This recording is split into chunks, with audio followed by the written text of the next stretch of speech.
don't often get to play as a dragon in a video game. More often than not, the monstrous fire-breathing beasts are something you kill rather than control. That's not the case with Drakan, Order of the Flame, a late 90s action adventure from Psygnosis that puts you in the shoes of a dragon rider, complete with her very own overpowered flying lizard. What? You awaken me, Erok, Bond Dragon of Helen, defeater of the Dark Union and saver of all Draken, for that?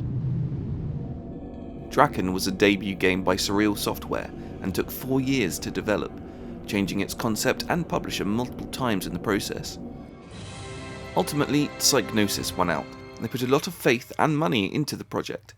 It paid off too, selling very well, earning a sequel exclusive to the PlayStation 2. And since then, it's been somewhat forgotten, barring a small but dedicated cabal of Uber fans keeping its memory alive. Even with all the hype and awesome premise, it still somehow passed me by, so when I randomly came across it, I thought I might as well give it a go.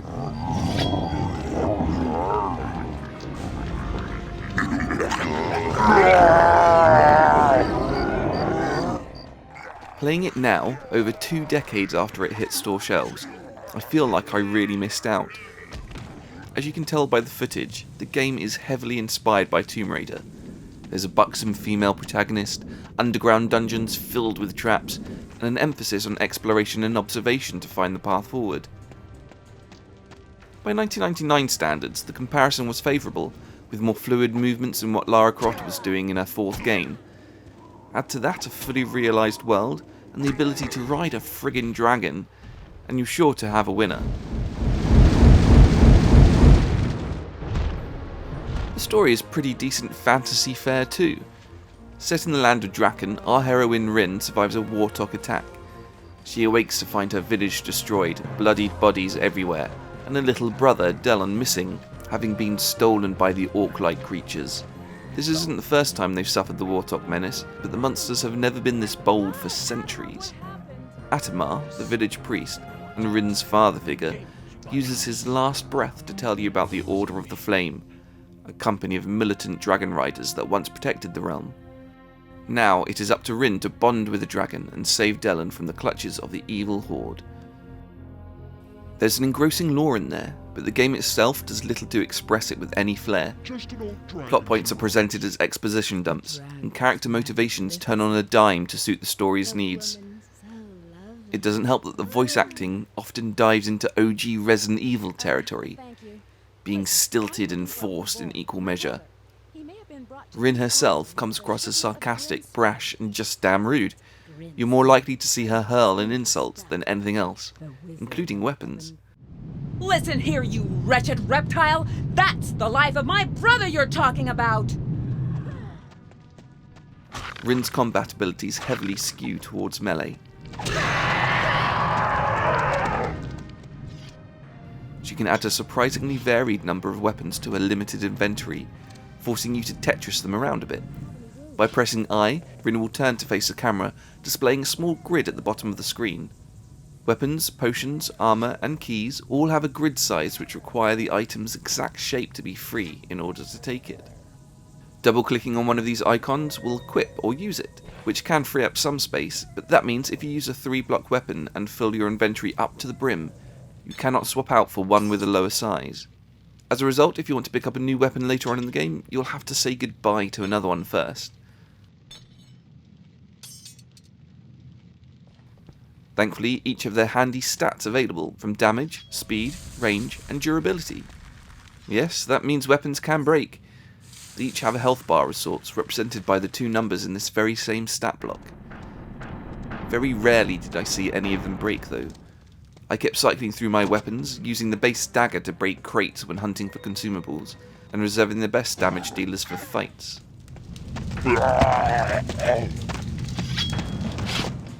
The combat is where the controls really struggle. While certainly more fluid than Lara Croft, Rin still moves with a slow delay as animations play out before you're able to enact another. The gunplay of the Tomb Raider games somewhat mitigate the clunkiness, but with swords and axes you have to get up close and personal. I couldn't quite figure out a way of attack that wouldn't leave me vulnerable. Enemies do have specific attack patterns, and a predictable number of moves in which to see an opening. but I, or should I say Rin, was never really fast enough to exploit them. The earlier goblin-like warthogs will often duck your swings before cheaply wailing at your ankles. Spiders are so small that you have to crouch to attack them, but now any movement forwards is a roly-poly covering a huge amount of ground. This will often place you directly in front of their dangerous fangs, taking off a chunk of life in the process. By the time you get to the frustrating shield-bearing ogres, you'll be well versed in health potion consumption. These elixirs are a finite resource, and much too rare. Some preordained enemies do drop them, but I often lost more health than the potion would gain. In many ways, Rin's vulnerability put me on the edge of my seat, too often being forced to enter a new dungeon with barely a sliver of energy. But when you know you can quick save anywhere, at any point, the result was more trial and error than any sort of tactical thinking.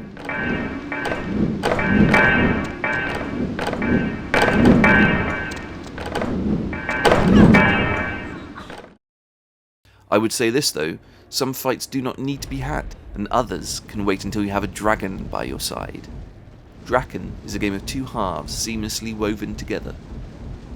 About an hour or so in, you'll meet Irok, an ancient red dragon awoken from his petrified state thanks to some ancient magic. The two of you will bond, forever tying your fates together. But more importantly, Arok is a tank. He can spit fire like an angry volcano, instantly decimating anyone in his path.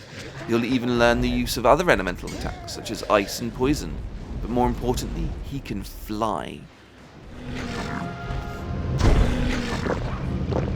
Even in this slightly janky form, flying is insanely satisfying. The terrain is designed around this mechanic, at first enclosing you in valleys and gulfs, before opening up into the world at large. He's just as impressive on foot too, making any necessary departures as Rin feel ever more exposed and worrisome. You begin to realise just how fragile Rin is compared to her dragon. The levels, which are so entwined I wouldn't necessarily call them that, are perfectly designed around this back and forth. Warthogs will drop gates, preventing anything larger than a humanoid from passing. Caverns shrink and expand to suit the size of the player. It is, however, a little glitchy. I don't know if this is due to the fan-made patches to get it running, but I often found myself stuck behind geometry. There was one section where I questioned whether he was supposed to be there at all. In the mines, there is a giant mind-controlling emerald that you have to figure out how to destroy and then escape down a tunnel with falling rocks and chasms. What have you been up to? Arok joined me early in this environment, making me think he was needed to solve the puzzle, or even to assist in the escape. Alas, he was just a massive hindrance, constantly getting trapped in the tight space. And now that I think about it, I can't imagine he had any opening to get there anyway. Despite all the bugs and glitches, the game is still full of invention and interesting mechanics. Some moments even reminded me of The Legend of Zelda Breath of the Wild, making it way ahead of its time. We already talked about the breakable weapons, but there's also moments where you can use the environment to experiment in ways of attack. Some areas allow you to push rocks downhill, killing warthogs you won't meet until much later. There's even a tree to chop down so that you can create a makeshift bridge. And when the world opens up, you can literally fly, or walk, or swim anywhere on that map. That's quite a feat for 1999, even if the ultimate progression is pretty linear.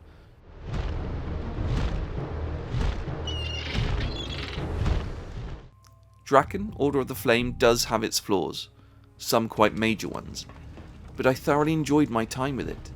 The dated graphics, slightly wonky controls, and a plethora of bugs are more noticeable now than perhaps they were back in the day. Nevertheless, I still feel like I've rediscovered one hell of a game. And the bloody Great Dragon doesn't hurt either.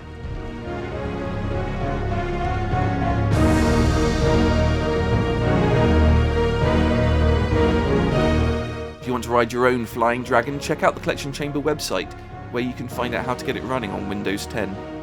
Please like, share and subscribe, and if you'd like to become a patron, please follow the link below. Thanks again for watching, and I'll see you next time on the Collection Chamber.